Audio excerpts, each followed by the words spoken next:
Wife of Abhinandan part 42. మనం బయట ఏం చేస్తున్నావు, ఈ అబ్బాయి ఎవరు అంటూ అభి వైపు చూశారు శాంతి గారు. నమస్కారం ఆంటీ, నా పేరు అభి అని అభి ఇంకా చెప్తూ ఉండగా, అమ్మ తను అభి, నా క్లాస్మేట్, ఇటుగా వెళుతూ ఉంటే చూసి మాట్లాడుతున్నాడు అంతే. ఇంతలో నువ్వు వచ్చావు అని చెప్పింది మనం. మరి ఇంటిదాకా వచ్చిన ఫ్రెండ్ని ఇలా బయట నిలబెట్టి మాట్లాడతావా, లోనికి తీసుకుని వెళ్ళు అన్నారు శాంతి గారు. లేదమ్మా, అభికి వేరే వర్క్ ఉందట, ఇంకోసారి వస్తాడులే కదా అభి అన్నది మనం. బంగారం అదే అంటూ నసిగాడు అభి. అభి బంగారం అనగానే అయోమయంగా చూశారు శాంతి గారు. హుష్, నేను అనుకుంటూనే ఉన్నాను ఇరికించేశాడు అని శాంతి గారి వైపు తిరిగి, అదే అమ్మా, ఇక్కడ గోల్డ్ షాప్ లో గోల్డ్ కొనటానికి వచ్చాడట, అదే చెప్తున్నాడు. అంతే కదా అభి, నేను అమ్మకు చెప్తాలే, నువ్వు వెళ్ళు అన్నది మను టెన్షన్ చూసి లోపల నవ్వుకుంటూ, ఆంటీ, నా బంగారాన్ని చూద్దామనే వచ్చాను అని మను వైపు చూస్తూ చెప్పాడు. వచ్చాకే తెలిసింది ఇంకా షాప్స్ ఓపెన్ చేయడానికి టైం ఉంది అని, అందుకని ఇటు వస్తూ ఉంటే మను కనిపించింది. ఇంతలో మీరు వచ్చారు అన్నాడు అభి. అయ్యో అలాగా బాబు, అప్పటి వరకు బయట ఎలా ఉంటావు, ఆలోపు ఇక్కడే ఉండి వెళ్ళు, అమ్మా మను అబ్బాయిని లోనికి తీసుకుని వెళ్ళు అన్నారు శాంతి గారు. అయ్యో ఎందుకమ్మా, అభి వెళ్తాడులే అన్నది మనం. ఇంటిదాకా వచ్చిన అబ్బాయిని అలా పంపించకూడదే, లోనికి తీసుకునిరా బాబు, నువ్వురా, ఇది ఎప్పుడూ ఇలాగే అంటూ ఉంటుంది అని శాంతి గారు వెళ్లిపోయారు. శాంతి గారు వెళ్లిపోయాక, చూసావా బంగారం, మా అత్త ఎంత మంచిదో, చూడగానే లోనికి రమ్మని పిలిచింది, నువ్వు ఉన్నావు ఎందుకు, ఇటు నుంచి ఇటే పంపించాలి అని చూస్తున్నావు అన్నాడు అభి. అబ్బా అభి, ఇలా బంగారం అని పిలవటం ఆపు, ఇందాక అమ్మ ముందు కూడా అలాగే పిలిచావు, కవర్ చేయలేక చచ్చాను అన్నది మనం. నా బంగారాన్ని నేను నాకు నచ్చినట్టు పిలుచుకుంటాను, నీకేమిటి ప్రాబ్లం అన్నాడు అభి. అభి ప్లీజ్ అన్నది మనం. అబ్బా ఎంత స్వీట్ గా పిలిచావు, ఎప్పుడు ఇలా పిలవచ్చు కదా బంగారం అని అడిగాడు Abhi. Abhi stop joking, be serious, silent గా ఇంటికి వచ్చి వెళ్ళు, లేకపోతే మా అమ్మకు డౌట్ వస్తుంది అని చెప్పింది మనం. ఓకే బంగారం, నువ్వు చెప్పినట్టే చేస్తాను, కానీ అలా చేస్తే నాకేమిటి బంగారం అన్నాడు అభి. సరే నీకు ఏం కావాలో చెప్పు అన్నది మనం. నాకు ఏం కావాలి అన్నా ఇస్తావా అని చిలిపిగా అడుగుతూ కన్ను కుట్టాడు అభి. ఓయ్ ఏమిటా డబల్ మీనింగ్ డైలాగ్స్ అన్నది మనం. నేను ఏమి అలా అడగలేదు బంగారం, నీ చేతితో ఒక కాఫీ అడుగుదాం అనుకున్నాను, నువ్వేమనుకున్నావు బంగారం అని అడిగాడు అభి. నేను అదే అనుకున్నాను, పద లోనికి అని ముందుకు వెళ్ళింది మనం. బంగారం, మా అత్త ఎంతైనా చాలా స్వీట్ కదా అంటూ మను వెనక లోనికి వెళ్ళాడు అభి. తను మా అమ్మ, నీకు అత్త కాదు అని చెప్పింది మనం. ఇది మరీ బాగుంది బంగారం, మీ అమ్మ నాకు అత్త కాక ఇంకేమవుతుంది చెప్పు, అయినా ఇవన్నీ నీకు తెలియవులే, నేను మా అత్తని అడుగుతాను ఉండు అని అత్త అని పిలిచాడు అభి. బాబు నీకు నమస్కారం అని రెండు చేతులు జోడించింది మనం. అలా ఉండు, పద వచ్చి నాకు మర్యాదలు చేసుకో అన్నాడు అభి. వస్తున్న వాళ్ళని చూసి, బాబు వచ్చావా, రా వచ్చి కూర్చో. అవును, నీ పేరేమిటి బాబు అని అడిగారు శాంతి గారు. అభినందన్ ఆంటీ అని చెప్పాడు అభి. మనం అబ్బాయికి ఏమైనా తాగటానికి తీసుకునిరా వెళ్ళు అన్నారు శాంతి గారు. అలాగే అమ్మా, అభి నువ్వు కూర్చో, నేను వెళ్ళి తీసుకుని వస్తాను అని చెప్పింది మనం. అభి సోఫాలో కూర్చుంటే శాంతి గారు తనతో మాట్లాడుతూ తన గురించి అడిగి తెలుసుకుంటూ ఉన్నారు. మనో కిచెన్ లోనికి వెళ్ళి, అబ్బా ఈ అభి అసలు ఎక్కువ చేస్తున్నాడు, అమ్మ ముందు నన్ను ఇరికించేస్తున్నాడు, ఆల్రెడీ అమ్మకి డౌట్ వచ్చి ఉంటుంది, ఇప్పుడు అభి వెళ్ళాక అమ్మ ఆ అబ్బాయి ఎవరు అని అడిగి చంపేస్తుంది అని అనుకుంటూ అభి కోసం కాఫీ తీసుకుని అక్కడికి వచ్చింది. మను కాఫీ ఇవ్వమ్మా అని లోనికి వెళ్లిపోయారు శాంతి గారు. అభి ఇదిగో నువ్వు అడిగినట్టే కాఫీ తీసుకుని వచ్చాను, త్వరగా తాగేసి వెళ్ళు ప్లీజ్ అన్నది మనం. మనుని చూస్తూ కాఫీ తీసుకుని తాగి మను వైపు చూస్తూ, బంగారం నేను చాలా లక్కీ తెలుసా అన్నాడు అభి. ఎందుకు అంత లక్కీ అని అడిగింది మనం. వంట బాగా చేసే పెళ్ళం వస్తే అదృష్టమట, మరి అలాంటప్పుడు నేను లక్కీయే కదా. అసలు కాఫీ ఎలా ఉందో తెలుసా, రోజు నీ చేతి కాఫీ తాగి బ్రతికేయొచ్చు, అంత బాగుంది అని కాఫీ తాగుతూ చెప్పాడు అభి. అభి మాట్లాడుతూ ఉంటే అభి వైపు చూస్తూ ఉన్నది మనం. బంగారం నాకు సైట్ కొట్టింది చాలే, మనసులో ఉన్నది చెప్పమంటే చెప్పవు కానీ ఇలాంటివి బాగానే చేస్తావు అన్నాడు అభి. కాఫీ అయిపోయింది కదా, పద పద అన్నది మనం. అప్పుడే నా బంగారం, నిన్ను చూడకుండా ఇంకా వారం రోజులుండాలి. పోనీ ఫోన్లో మాట్లాడటం అంటే నువ్వు లిఫ్ట్ చేయటం లేదు కదా, నిన్ను చూడకపోయినా మాట్లాడకపోయినా ఇక్కడ చాలా బాధగా ఉంది అని గుండెలపై చేయి పెట్టుకుని చెప్పాడు అభి. అభి మాట్లాడిన మాటలు విని, అభి కావాలంటే మనం బయట ఎప్పుడైనా కలుద్దాంలే, కావాలంటే నువ్వు ఫోన్ చేయి, నేను మాట్లాడతాను అన్నది మనం. బంగారం నిజంగా అని అడిగాడు అభి. నిజంగా నిజం, ఇప్పుడైతే పద, నాన్న చూసినా బాగోదు అని బయటకు తీసుకుని వెళ్ళింది మనం. సరే బంగారం, జాగ్రత్త, నేను కాల్ చేస్తాను, బాయ్ అని వెళ్ళబోతూ ఆగి తిరిగి వెనక్కు వచ్చాడు అభి. మళ్ళీ ఏమిటి, అమ్మ వస్తుంది వెళ్ళు అని చెప్పింది మనం. బంగారం, ఈ రోజు నువ్వు ఎంత బాగున్నావో తెలుసా, నిన్ను అలానే చూస్తూ ఉండాలి అని అనిపిస్తున్నది అని చెంపపై చెయ్యి వేయబోయాడు అభి. మను టెన్స్ అవుతూ కళ్ళ మూసుకున్నది. బంగారం భయపడకు, నేను నీ ఇష్టం లేకుండా నిన్నేమీ చేయను, ఒకసారి కళ్ళు తెరువు అన్నాడు అభి. మను కళ్ళు తెరిచి అభిని చూసింది. అభి తన మునువేళ్లతో మను కళ్ళకు దిద్దిన కాటుక తీసి మను చెవి వెనుక పెడుతూ, ఇంత బాగున్నావు బంగారం, నీకు నాదిష్టే తగిలేలా ఉన్నది అని తన చెయ్యి కిందకు దించుతూ నడుం దగ్గర కాటుక చుక్క పెట్టి, బంగారం, ఆ చందమామకు మచ్చే అందం, మరి ఈ చందమామకు దిష్టి తగలకూడదు కదా, అందుకనే అని కాటుక చుక్క పెట్టాడు అభి. అభి తన దగ్గరకు వస్తేనే ఊపిరి కష్టంగా తీసుకుంటూ ఉన్నది. ఇంకా అభి తన నడుం మీద చెయ్యి వేయగానే నవనాడులు స్పందిస్తూ ఉన్నాయి. అభిని వద్దు అనే దూరం నెట్టలేకపోతున్నది.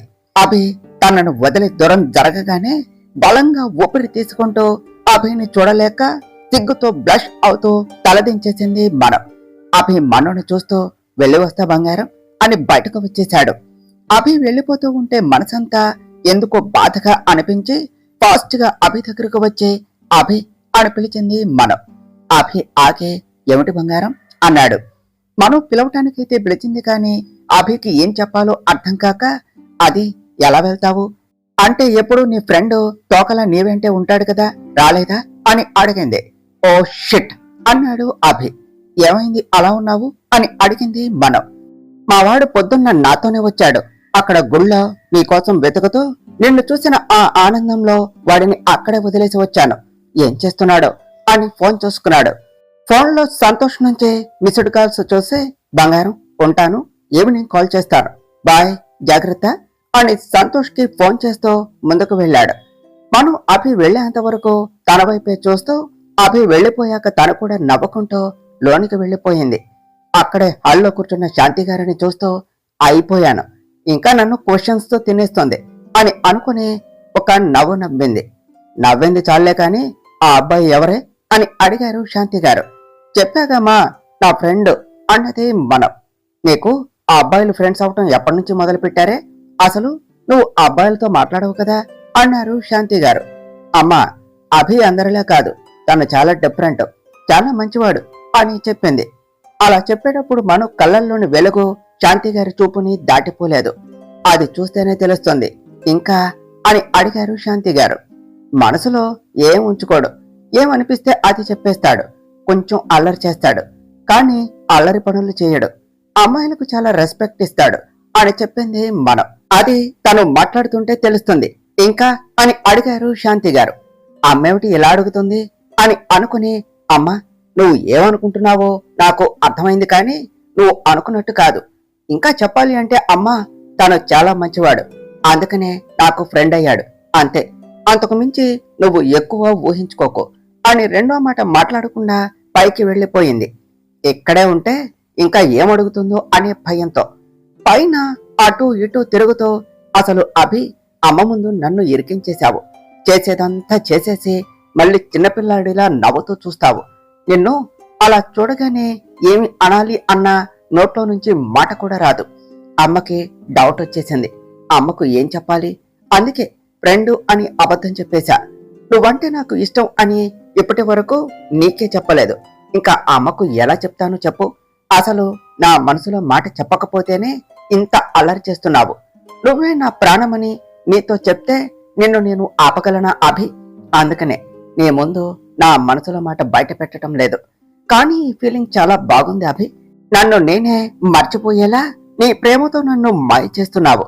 నేను నా మనసులో మాట ఎప్పుడు నీకు చెప్పాలా అని చూస్తున్న అభి, ఫస్ట్ టైం హోలీ పండుగ రోజు నిన్ను చూడకముందే నీ ప్రశంసని నేను ఫీల్ అయ్యాను. అక్కడ నన్నే చూస్తున్న నీ కళ్ళల్లోనికి చూస్తూ నన్ను నేను మర్చిపోయాను. నువ్వు వచ్చి నాకు ఐ లవ్ యూ అని చెప్పినప్పుడు ముందు షాక్ అయినా కూడా నువ్వు చెప్పిన మాటలు వింటే నువ్వు నాలాగే ఫీల్ అవుతున్నావు అని అర్థమైంది.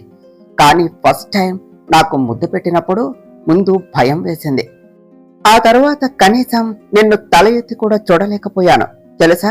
అసలు నిన్ను చూస్తేనే అబ్బాయిలు భయపడి పారిపోతారు. అలాంటిది నువ్వు నాకు అంత దగ్గరగా ఉంటే నాకు అస్సలు ఊపిరి అందలేదు. నువ్వు బంగారం బంగారం అని పిలుస్తూ ఉంటే నాకు అలాని వినాలి అని అనిపిస్తున్నది. ఆ రోజు నీ దగ్గర నుంచి నా ఫ్రెండ్స్ తీసుకుని వెళ్ళిపోతూ ఉంటే చాలా బాధేసింది. మళ్ళీ నిన్ను కలుస్తానా లేదా అనే ఊహ రాగానే నాకే తెలియకుండా ఏడుపు తన్నుకొచ్చింది. అలా ఉన్న నాకు మళ్ళీ నిన్ను కాలేజీలో చూడగానే చెప్పలేని సంతోషం వేసింది. అసలు నేను నీకు గుర్తున్నానో లేదో, నన్ను గుర్తుపడతావో లేదో అని నీ దగ్గరకు వచ్చి నీతో కావాలి అని గొడవ పెట్టుకున్నాను. కానీ నా మనసులో ఉన్న ప్రతి మాట కూడా విన్నట్టుగా నువ్వు చెప్తూ ఉంటే నన్ను నేనే నమ్మలేకపోయాను. అసలు అలా ఎలా చెప్తున్నావు అని అనిపించింది తెలుసా. అప్పుడే చెప్పాలి అనిపించింది. కానీ అక్కడ అందరినీ చూసి నా మనసులో మాట చెప్పలేకపోయాను. నా పేరు నాకే కొత్తగా చెప్పావు చూడు, మానస అభినందన్ అని నువ్వు చెప్తే నా పేరు నాకే చాలా కొత్తగా వినిపించింది. నాకే తెలియకుండా నేను ఆ పేరు ఎన్నిసార్లు తలుచుకున్నానో తెలుసా. నిజంగానే నాకు కూడా మానస అభినందన్ గానే ఉండాలి అని ఉన్నది అభి. కానీ నా మనసులో మాట నీకు ఇప్పుడే చెప్పను. ప్రేమించేవాడి ప్రేమను పొందటం చాలా అదృష్టం. ఆ అదృష్టం నాకు దక్కింది. నన్ను నీ అమ్మతో పోల్చావు చూడు, అప్పుడే నాకు ఇంకా ఇంకా నచ్చేశావు. ఆ ప్రేమను ఇంకా చూడాలి అని అనుకుంటున్నాను. అందుకనే నీకు నా ప్రేమ విషయం అప్పుడే చెప్పను. నీకు సర్ప్రైజ్ గా నా మనసులో మాట చెప్తాను అభి. ఆ రోజు కోసం నేను కూడా ఎదురు చూస్తున్నాను అని అనుకుంటూ తన ఫోన్లో అభికి తెలియకుండా తీసిన అభి ఫోటోలు చూసుకుంటూ నన్ను అంటావు బంగారం అని. కానీ నువ్వే నిజమైన బంగారం. అసలు ఆ నవ్వు చూడు, ఏముంటావురా బాబు, చూస్తేనే ముద్దొచ్చేస్తావు. ఎంత కష్టమో తెలుసా. నువ్వు నాకు దగ్గరగా ఉంటే నా ఫీలింగ్స్ బయటపడనీయకుండా, అసలు ఇందాకైతే ఆల్మోస్ట్ ఆల్ గుండె ఆగినంత పనైంది తెలుసా. మరీ ఇంత అందంగా ఉంటే కష్టం అభి. ఇప్పటికే కాలేజీలో ఆ అమ్మాయిలందరూ నీకు పడిపోయారు. నా ఫ్రెండ్స్ కూడా నీకు నచ్చకపోతే చెప్పవే, మేమే ట్రై చేసుకుంటాం అంటే నాకు పిచ్చ కోపం వచ్చింది తెలుసా. కానీ నాకు తెలుసు బంగారం, నువ్వు ఇంకొకరిని కన్నెత్తి కూడా చూడవు అని. అందుకనే వాళ్ళను ఏం అనటం లేదు. లేకపోతే ఎప్పుడో వాళ్ళ పని చెప్పేదాన్ని. అయినా ఎవరిని అని ఏమి లాభం చెప్పండి. మీరు ఇలా ఉంటే ఎవరు మాత్రం ఏం చేస్తారు. రేపు మన పెళ్లి అయ్యాక రోజు మిమ్మల్ని కాపాడుకోవటమే నా పని అవుతుందేమో అభి అని అభి ఫోటో చూస్తూ మాట్లాడుకుంటూ ఉన్నది మనం. మార్నింగ్ 5 గంటలకు అభి మార్నింగ్ 5కు లేచి బెడ్ పై నుంచి కిందకు దిగి నడుస్తూ ఎదురుగా కూర్చుని ఉన్న మనోని చూసి, హే మెంటల్, పొద్దున్నే జనాల్ని భయపెట్టి చంపేద్దాము అని అనుకున్నావా? ఏమిటి ఆ చూపు ఏమిటి? అయినా ఏమిటి అలా కూర్చున్నావు అని అడిగాడు. అభిగారు, మీరేమిటి అప్పుడే లేచారు? అయినా ఇప్పుడేగా పడుకున్నది, కాసేపు పడుకోండి అని చెప్పింది మనం. ఒకసారి టైం చూడు, ఇప్పుడు టైము మార్నింగ్ 5 అయ్యింది అన్నాడు అభి. జోక్స్ ఆపండి అభిగారు, ఇప్పుడే కదా డిన్నర్ చేసి వచ్చాము, అప్పుడే మార్నింగ్ అవుతుందా చెప్పండి అని అడిగింది మనం. ఓసిని తింగరమాలోకం, అంటే నైట్ అంతా పడుకోలేదా, అలాగే కూర్చున్నావా అని అడిగాడు అభి. అంటే నిజంగానే మార్నింగ్ అయిందా అభిగారు? నేను ఏదో అలా ఆలోచిస్తూ కూర్చున్నాను అంతే, ఇంకా టైం తెలియలేదు, అప్పుడే మార్నింగ్ అయిపోయిందా? సరే మీరు వెళ్ళి ఫ్రెష్ అవ్వండి, నేను మీకు కాఫీ తీసుకుని వస్తాను అని పైకి లేచి ఫాస్ట్ గా కిందకు వెళ్ళింది మనం. ఈ అమ్మాయి ఎప్పుడు ఎలా బిహేవ్ చేస్తుందో ఎవ్వరూ చెప్పలేరు అని అనుకుంటూ తన జిమ్ రూమ్ కి వెళ్ళిపోయాడు అభి. మనం కిచెన్ లోనికి వెళ్లి అభికి కాఫీ ప్రిపేర్ చేస్తూ తన తలపై తనే కొట్టుకుంటూ, నువ్వు నిజంగానే తింగరదానివే, లేకపోతే అభి గారిని చూస్తూ నైట్ అంతా అలానే ఉంటావా? ఆయన గురించి ఆలోచిస్తే రాత్రి పగలు తిండి నిద్ర కూడా పట్టవా? ఇప్పటికే అభి గారు నా మీద కోపంగా ఉన్నారు. ఇంకా ఇలాంటి పనులు చేస్తే ఆయన ఇంకా కోప్పడతారు. కొంచెం జాగ్రత్తగా ఉండవే అని తనని తను మోటివేట్ చేసుకుంటూ అభి దగ్గరకు వెళ్లి కాఫీ ఇచ్చి కిందకు వచ్చేసి టిఫిన్ ప్రిపేర్ చేసి ఆఫీస్ కు టైం అవటంతో ఫ్రెష్ అవటానికి వెళ్ళింది. అభి కూడా ఫ్రెష్ అయ్యి రావటంతో అభికి బ్రేక్ఫాస్ట్ పెట్టేసి తను కూడా తినేసి అభితో కలిసి రోజులాగానే ఆఫీస్ కు బయలుదేరింది. ఇంద్రాణి ప్రీతి వాళ్ళు ధనుంజయ్ రాగానే తనకు అన్ని విషయాలు చెప్పేశారు. ఆ తర్వాత వాళ్ళందరూ కలిసి మైత్రిని ఏం చెయ్యాలి అని రకరకాల ప్లాన్లు వేస్తూ ఉన్నారు. అక్కడ ఆఫీసులో మను ఆఫీస్ వర్క్ చేసుకుంటూనే తాను చేయవలసిన పని కూడా చేస్తూ ఉన్నది. వాటికి సంబంధించిన వాళ్లకు కాల్ చేసి ఈవినింగ్ లోపల నేను చెప్పిన పని అంతా కూడా కంప్లీట్ అవ్వాలి అని స్ట్రాంగ్ గా చెప్పి ఫోన్ పెట్టేసింది. ఫోన్ పెట్టేసి ఇప్పుడు ఈవినింగ్ ఇంటికి వెళితే పెద్ద గొడవ జరుగుతుంది అనుకుంటా. చూద్దాం వాళ్ళేం చేస్తారో. వాళ్ళు ఎంత ఆవేశపడినా వాళ్లకు ఎలా సమాధానం చెప్పాలో నాకు తెలుసు కదా అని అనుకుంటూ తన వర్క్ కంప్లీట్ చేసుకుని లంచ్ టైం అవటంతో అభి దగ్గరకు వెళ్లి తనకు లంచ్ తనే దగ్గరుండి వడ్డించింది. అభి తినేశాక తను కూడా తినేసి వర్క్ చేసుకుంటూ ఉన్నది. ఈవినింగ్ అవటంతో రోజు లాగానే అభి వెయిట్ చేస్తాడు అని తెలిసి తను కూడా అభి దగ్గరకు వెళ్లి తనతో పాటే కారులో ఇంటికి వెళ్ళింది. మనో మనసులో అభి వైపు చూస్తూ, అభి గారు, నేను అనుకున్నది చేయటానికి ఈ రోజే తొలి అడుగు వేయబోతున్నాను. అందులో నేనే గెలిచేలా చూడండి. ఏదేమైనా మీరు మాత్రం బాధపడకుండా ఉంటే చాలు అని అభి వైపు చూస్తూ ఉన్నది. అభి కారుని వేగంగా డ్రైవ్ చేసి ఇంటి ముందు ఆపాడు. మనో అభి ఇద్దరు కారు దిగి లోనికి వెళ్లారు. మను కిచెన్ లోనికి వెళుతూ ఉంటే అభి ఫ్రెష్ అవటానికి పైకి వెళ్తూ ఉన్నాడు. అప్పుడే డోర్ వైపు నుంచి అభి అనే అరుపు వినపడటంతో వెళ్తున్నవాడు అలా ఆగి చూశాడు. వచ్చిన వాళ్ళు పెద్దగా అరవటంతో ఎందుకు అలా అరిచాడు అని అందరూ చూడటానికి వచ్చారు. వచ్చేసారా, రండి, మీరు ఇంకా రాలేదు ఏమిటా అని నేనే చూస్తున్నా అని అనుకుంటూ అభి దగ్గరకు వెళ్లి నిలబడింది మనం. మామయ్య, మీరా, రండి లోనికి. ఏమిటి అంత సీరియస్ గా ఉన్నారు, ఏమైంది అని అడిగాడు అభి. అన్నయ్య, అలా ఉన్నారేమిటి, ముందు లోనికి రా అని పిలిచింది ఇంద్రాణి. కేశవ్ లోపలకు వచ్చి సోఫాలో కూర్చున్నాడు.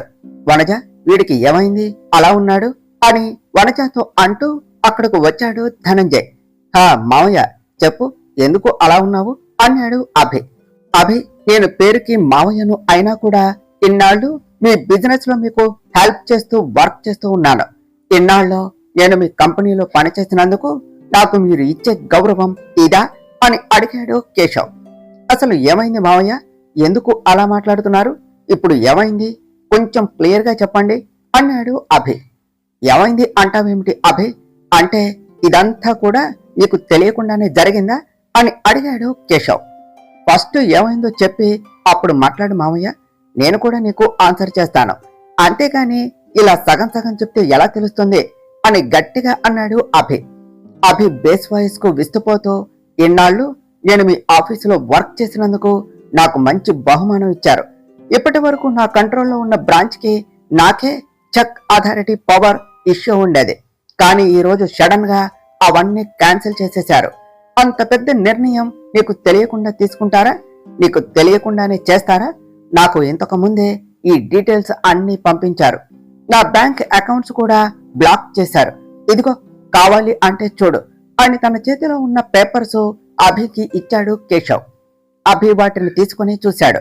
నిజంగానే కేశవ్ కి ఇప్పటి వరకు ఉన్న పవర్స్ ఇంకా అన్ని అథారిటీస్ క్యాన్సిల్ చేసేసి నార్మల్ జనరల్ మేనేజర్ గా ఉంచుతూ ఉన్నట్టుగా ఉన్నది. అభి ఆ పేపర్స్ అన్ని చెక్ చేస్తూ ఉన్నాడు. మను అభి దగ్గరకు వచ్చి, అభి గారు, మీరు వాటిని అంతలా చెక్ చేయవలసిన అవసరం లేదండి. ఆ పేపర్స్ పంపించింది నేనే, ఇంకా అదంతా కూడా నేనే చేశాను అని చెప్పింది. ఎందుకు చేశావు ఇలా అని అడిగాడు అభి.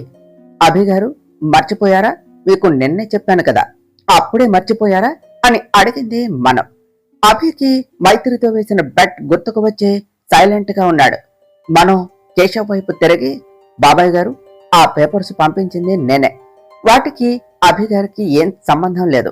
ఏమన్నా డౌట్స్ ఉంటే నన్నే అడగండి, నేను క్లారిటీ ఇస్తాను అని చెప్పింది. ఎందుకు నాకు ఈ పేపర్స్ పంపించావు అని అడిగాడు కేశవ్. సారీ బాబాయ్, స్పెల్లింగ్ మిస్టేక్, మీకు మాత్రమే కాదు అని ధనంజయ్ వైపు తిరిగి, మీకు కూడా ఈ పేపర్స్ మీ బ్రాంచ్కు పంపించాను. కానీ ఈరోజు మీరు ఆఫీసుకు రాకుండా ఇంట్లోనే ఉన్నారు, అందుకని మీకు తెలియలేదు అని మూర్తి గారు అని పిలిచింది మనం. మేడం అంటూ వచ్చాడు మూర్తి. మూర్తి గారు, ఆ పేపర్స్ ధనంజయ్ గారికి ఇవ్వండి అన్నదే మనం. మూర్తి వెళ్లి ఆ పేపర్స్ ధనంజయ్ చేతిలో పెట్టాడు. ధనంజయ్ ఆ పేపర్స్ తీసుకొని చూసి కేశవ్ కంటే ఎక్కువే రియాక్ట్ అయ్యాడు. సీరియస్ గా, ఏంటి ఈ నాన్ సెన్స్, అసలు ఇదంతా చేసే రైట్ నీకే ఉంది, నువ్వు ఎవరు అని ఇదంతా చేయటానికి అన్నాడు. నువ్వెవరు అంటున్నారు, అసలు మీరెవరు? ఆ కంపెనీస్ అన్ని కూడా నందన్ గ్రూప్ ఆఫ్ ఇండస్ట్రీస్ కి సంబంధించినవి. ఆ Nandan group of industries MD mister Abhinandan. నేను ఆయన తాళి కట్టిన భార్యను.